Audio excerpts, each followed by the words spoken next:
Well, hi, Saxophone fans. This is Steve Goodson. Remember me? Your mama remembers me. You bet she does. But I'm speaking to you from our ultra top secret command and control bunker here at Saxophone World Headquarters here in Sector R of the Upper Garden District of Old New Orleans, the birthplace of jazz. Now listen, I didn't realize what a can of worms I was opening when I started doing these Facebook Live seminars about saxophone acoustics. We have had bigger crowds and we have had a lot more questions about this topic than any other. And we've heard from all kind of people from all over the world, including the heart and soul of Natbert, Mr. John Talcott himself. Can you believe that?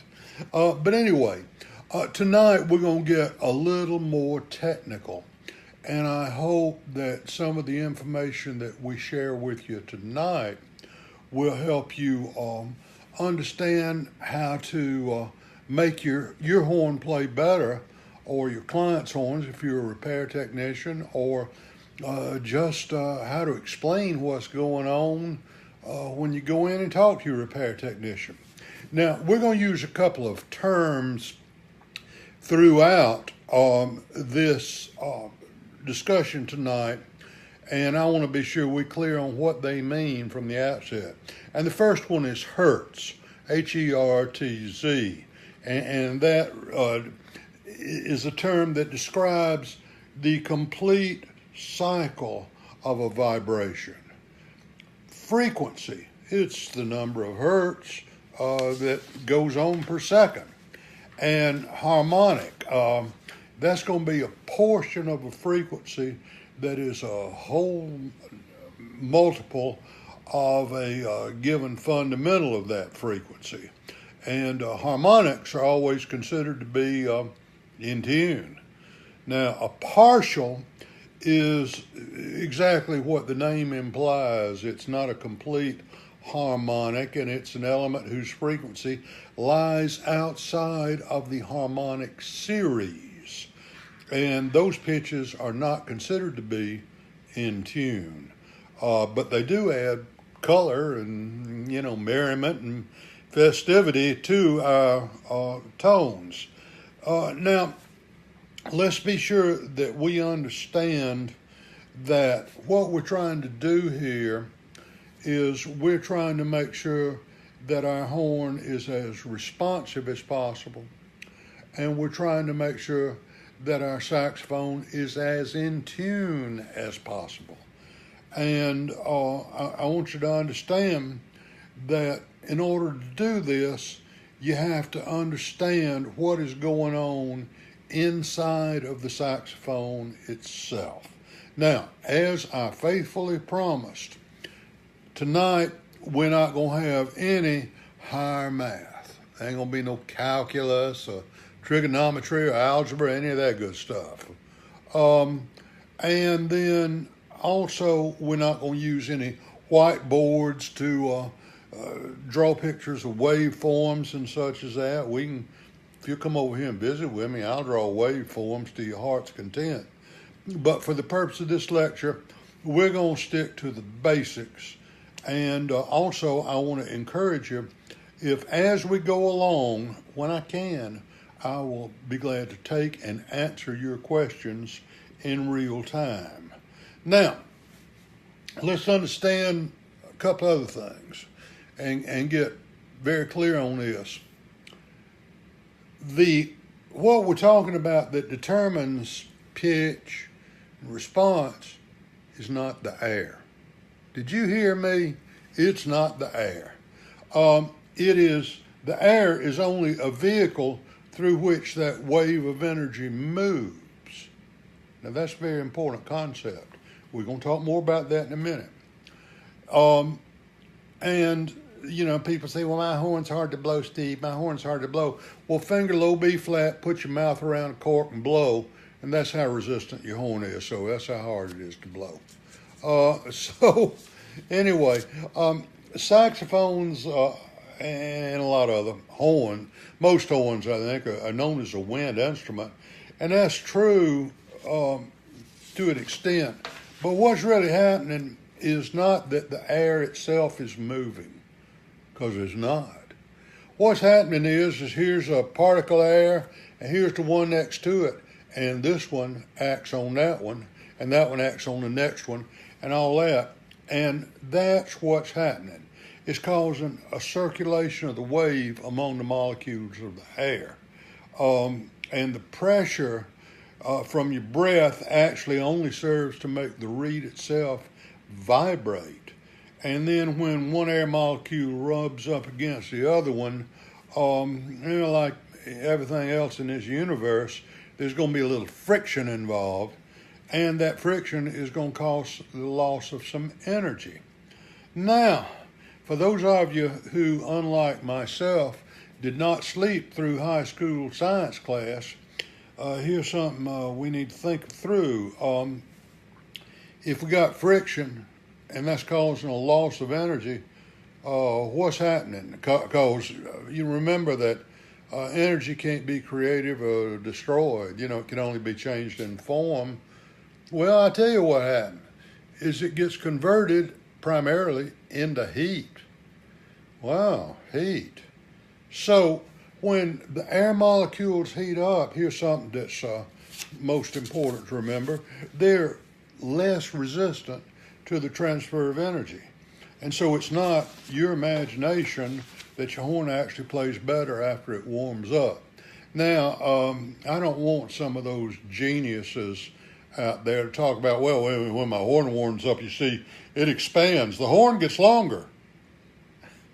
Well, technically speaking, it does, but that length increase is measured in thousandths of an inch. Thousandths? So don't kid yourself. That's not what's going on. So understand that that's just some more of that mythology crap that some of these self-appointed internet experts would foist out there on you. It was one guy, I love this. He was talking about, well, in a saxophone, you see, the mouthpiece controls one octave, and then the neck controls the next octave, and the body controls the third octave. Are you kidding me? I once attended, before I got up and walked out, a seminar this guy gave at a NATBERT conference before I wised up, where he was talking about, well, if you want to work on the tip of a mouthpiece, you just use a spark plug file. That's perfectly fine. Jesus. Okay, so anyway, the molecules interact with one another, and they tend to be very, very directional in the way they go, and they actually transmit very little energy. So let's look at what happens when this goes down the bore.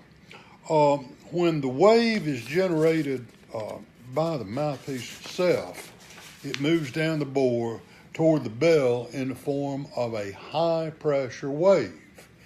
Now, when this wave encounters what we call in the trade still air at the end of the bell, suction's created and within the bore, and a wave reverses direction, flips back around, and it keeps on going till it gets to the closed part of the bore, and that's the mouthpiece. And at that point, when it comes back, it's a low pressure wave. And then when it reaches the mouthpiece, it reverses direction again, moves down toward the open bell, and this time in the form of a low pressure wave. Remember, it was a high pressure wave at first, now it's a low pressure wave. And then when it reaches the open bell, the wave makes one final reverse and returns to the mouthpiece, this time in the form of a high pressure wave. So if you count on your fingers and toes, the energy wave goes back and forth 4 times. 4.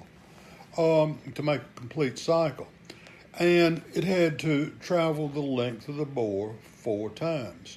Now, At this point, I want you to also think about this when we're talking about these pressures, that a flute is a cylinder, and it's what we call an open pipe because it's open at both ends.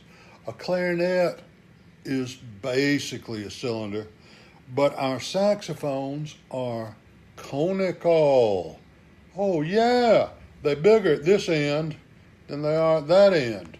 And the portion of the mouthpiece that the reed is vibrating in, where the reed opens and closes, is so slight compared to the rest of the bore that we might as well think of it as being closed. So that being said, we're going to, for the purposes of our discussion tonight, assume that our saxophones are closed conical pipes.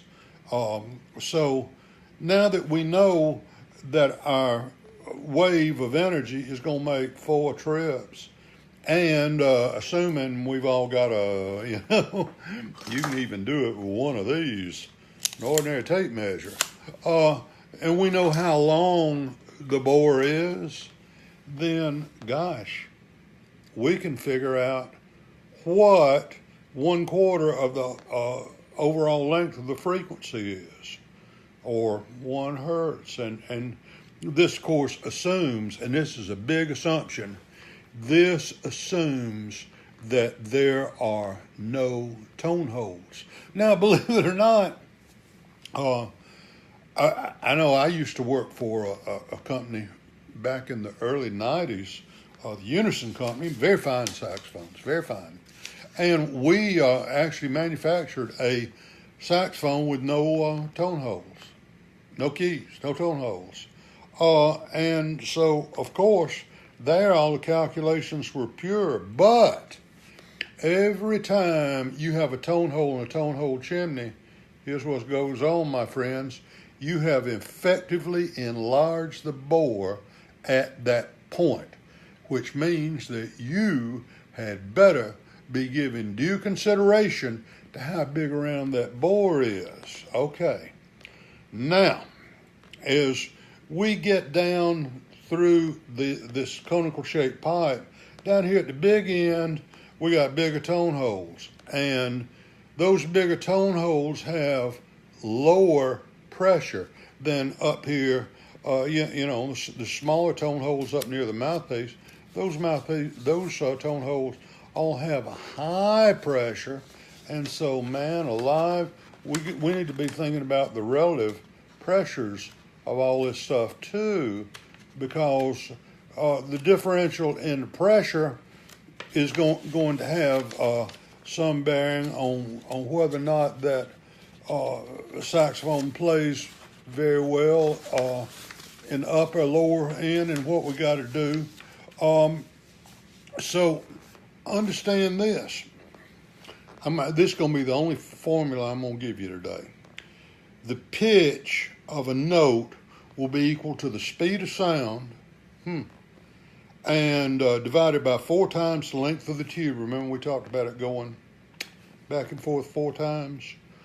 And the length of the tube necessarily to produce that pitch can be expressed as the length of the tube is equal to the speed of sound divided by 4 times the frequency. And so these are applicable only in the perfect world. You start fooling around with different elevations, tone holes such as that, temperature, humidity, phase of the moon, relative bore diameter, instrument material. Don't let anybody ever tell you that instrument materials don't make a difference. I don't give a rat's ass what you say you've read. Why don't you come down here and visit with me sometime, and we'll play a saxophone, and we'll put different necks on it, all made on the same tooling by the same guys, and dimensionally identical, all made of different materials, and you tell me if you don't think they sound different. You better believe they do. So anyway, there's a lot of stuff, but always remember that there's a lot going on, and that we have multiple waves traveling. Remember, here comes a wave, and then here comes another wave. But all of this stuff is going on continuously. Wait a minute. You mean to tell me that you got waves going in different directions and they might collide or intersect or whatever you want to call them? You better believe it. Now, when two waves of equal strength are coming from opposite directions collide, they somewhat cancel each other out and create what's known as a displacement antinode. Don't you love that term? And their pressures combine, and their pressures end up being pretty much zero. I said pretty much, not exactly. Now, it's always to remember that an antinode has pressure and movement, because one of these waves is going to be stronger than the other, right? So it's going to kind of push them along. And a node is stationary. Now think of the nodes as on your saxophone as there where the mouthpiece end is, and where the reed closes on the mouthpiece, and there at the very end of the bell or the nearest open tone hole, because it's essentially the same thing. That is going to be, what we call that's a node. So nodes don't move, but antinodes can move. All right, now, here's where we get down to the important stuff about why some horns play better than others. And this is where the black magic and the voodoo and all that good stuff comes into play. And that is that your reed, as it vibrates, has got a natural resonance, okay? And by the way, something that's not commonly known is unless you've been around beginning saxophonists, is that the natural resonance of your reed is a squeak. But you can somewhat, buffer that and manipulate that squeak into something we can work with your embouchure. So then, as that wave, we finally get something going on that's what we like, and we get it to the middle of a tone hole. The effective center of the tone hole is the term I like to use, and that's going to be called a resonance. And the more accurate those resonances are, better the horn's going to play, the more responsive it's going to be. So the bore has got a frequency, and the reed vibration has got a frequency, and there's always going to be a displacement antinode at the open end of the bore, and there's always going to be one at the tip of the mouthpiece. Now, remember that as we enlarge the diameter of that bore, the displacement antinode makes corresponding notes sharp. Huh? You mean where those antinodes are can influence the pitch? Influence it? Hell, it controls it. And, this is why you got to pay so much attention to that. Now, if you reduce the diameter of the bore at a displacement antinode, that's going to make a note flat. And if you reduce the diameter of the bore at a compressed antinode, it's going to make it sharp. So here's the tricky part is we got a conical bore, which has a hypothetical frequency of, something. Then we ought to be able to count on our fingers and toes and figure out where these different notes are going to occur and where we want them. And so let me give you a simple example that doesn't have any higher math. If the bore has a frequency of 50 hertz and has uneven harmonic series of 50 hertz times 1 is 50, okay? That's fundamental. 50 times 3 is 150. 50 times 5, quick count on your fingers and toes, 250. And etc. You can keep on going like that. But if you enlarge the same tube to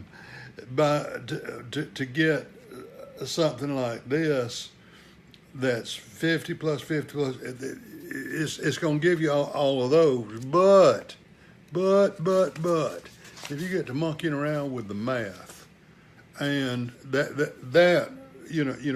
that I just described is going to play nicely in the fundamental register. And I didn't say anything about the second register. We're going to talk about that in a minute.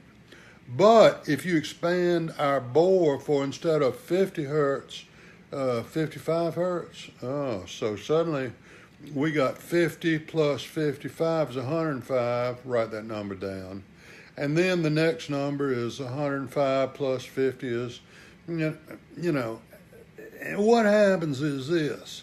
You end up with, instead of having 105, 210, 315, 420, you end up with all these crazy numbers like 105, 205, 305, 405, and the damn thing don't play in tune, and you're scratching your head. Why is that? It's because the math is wrong.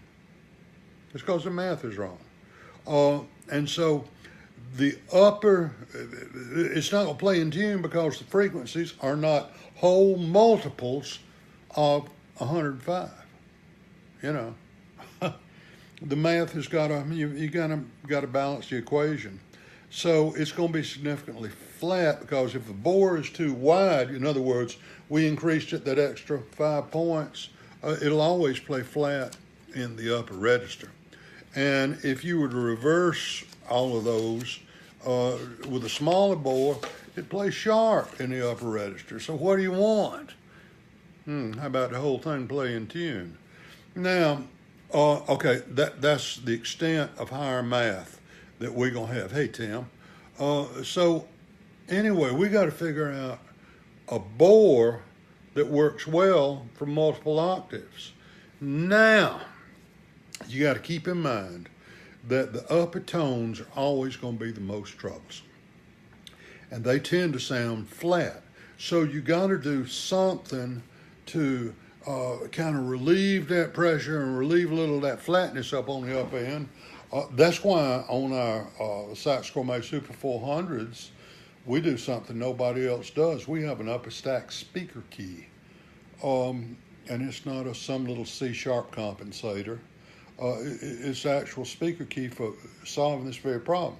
Now, also keep in mind, while we're talking about keeping these bores even and all that, that every time I want to play another semitone on the chromatic scale, I have to calculate the net effect of putting a tone hole right there in my bore, because it's going to have a little chimney, and that's going to make it effectively larger. Oh boy, can that cause a lot of problems. And you wonder why I drink. Yeah, well, it's stuff like this that do.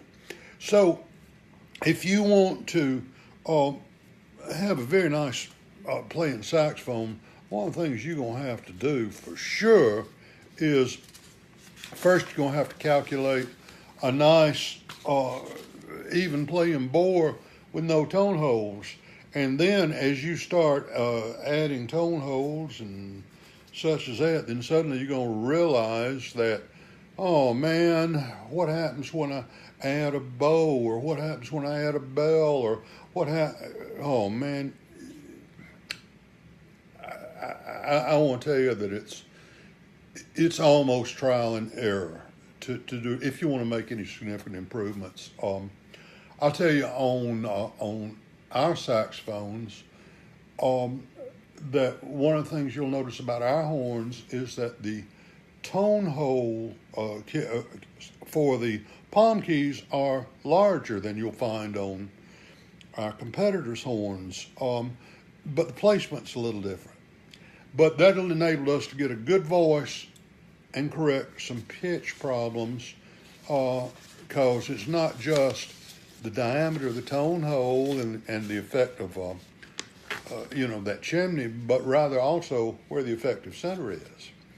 Yeah. Okay. Trial and error is the name of the game here. It'll make you crazy.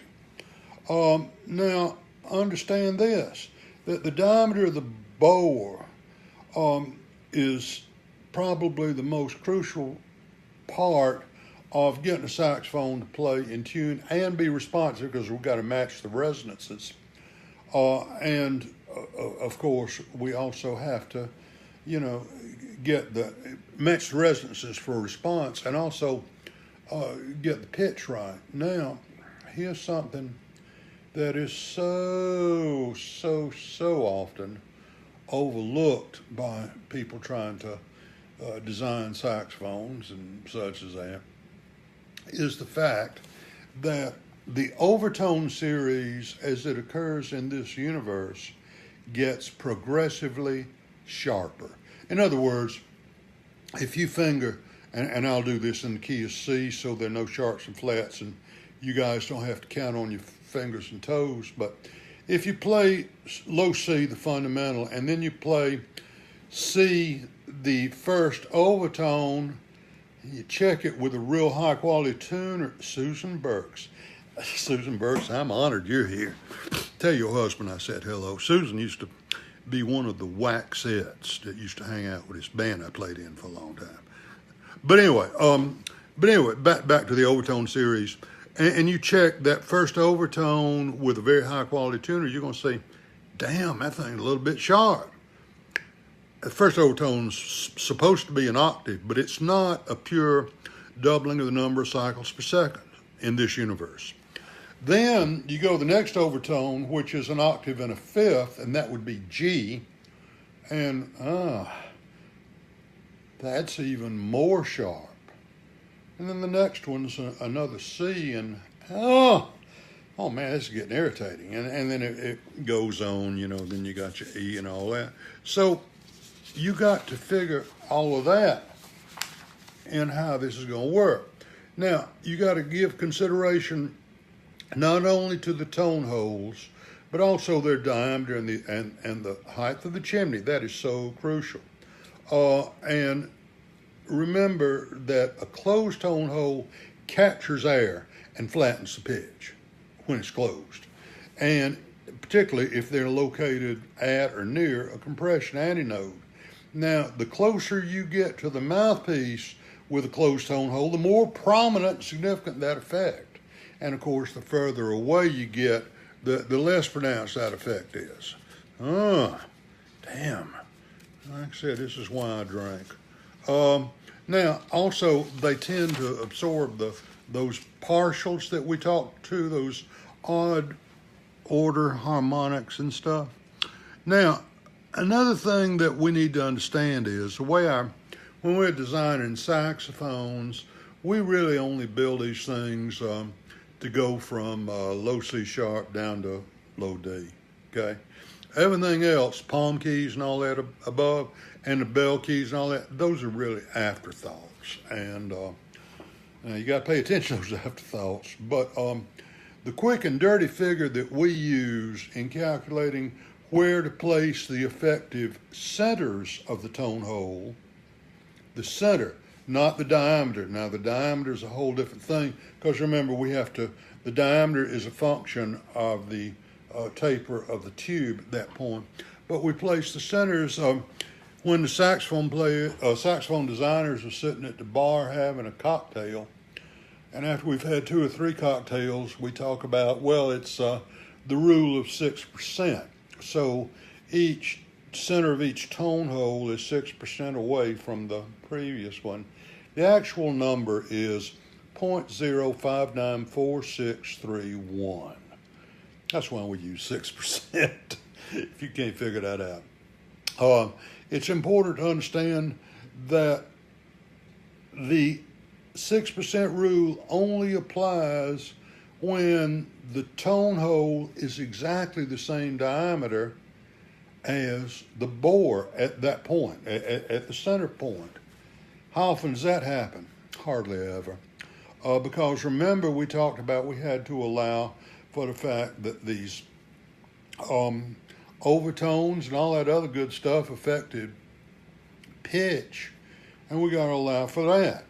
And then you have this stuff about cross venting where, you know, you'll have like the note C that we play with the middle finger of the left hand. Well, you got a little pad up at the top closed. The B is wide open. The C is closed, and not only, well, there's no C there. There's the bis key underneath it and the A key. But you got, oh man, does that ever screw things up? So open tone holds allow the fundamental and the first overtone to be heard at a full voice. But closed ones, man, they get to flattening things and really deadening the voice. The old masters used to say that closed tone holds devour the sound. And they absolutely do. And that's why, for those of you who are lucky enough to get to play one, they're pretty hard to find. If you get one of those LeBlanc system horns, LeBlanc system horns don't have closed G sharp keys. They don't have a closed E flat key, or effectively they don't. And guess what? They have a full resonant voice throughout and just beautiful intonation. This did not come without any compromises in design, but it's important that you understand that closed tone holds devour the sound. Open tone holds will very much favor a good fundamental and a good first overtone. Second overtone, not so good.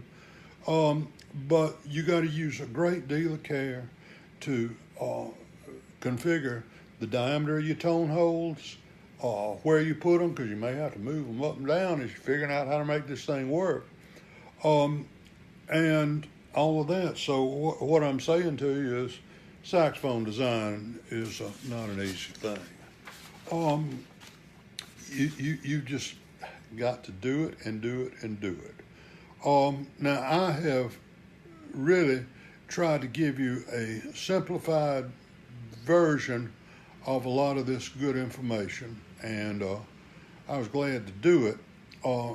We're going to stop right here. Now, next week, we're going to talk about the effect of the bell diameter and such as that, how the octave vents really work, and some other good stuff. And that'll be our third and final series, third episode of our series about saxophone acoustics. Now, if you have questions, please don't hesitate to get in touch with me. I'm usually in my office between 10 a.m. and 3 p.m. Central Time on Monday, Tuesday, Wednesday, and Thursday. I'm not here evenings. I'm not here Fridays. I'm not here over the weekend. If I am with a client, I am not going to accept your call. Just call me again. I never check voicemail. But I love to talk about this stuff. I do. And I'm glad to help you with any questions that you might have. So, until such time as we may meet again, my friends, I want to remind everybody to practice long tones every day. Remember to keep your reed wet, and always, always, always play Sax Gourmet. Why? Because Sax Gourmet plays best. That's why. Okay, thanks for watching, and we'll be seeing you again in 2 more weeks. Goodbye for now.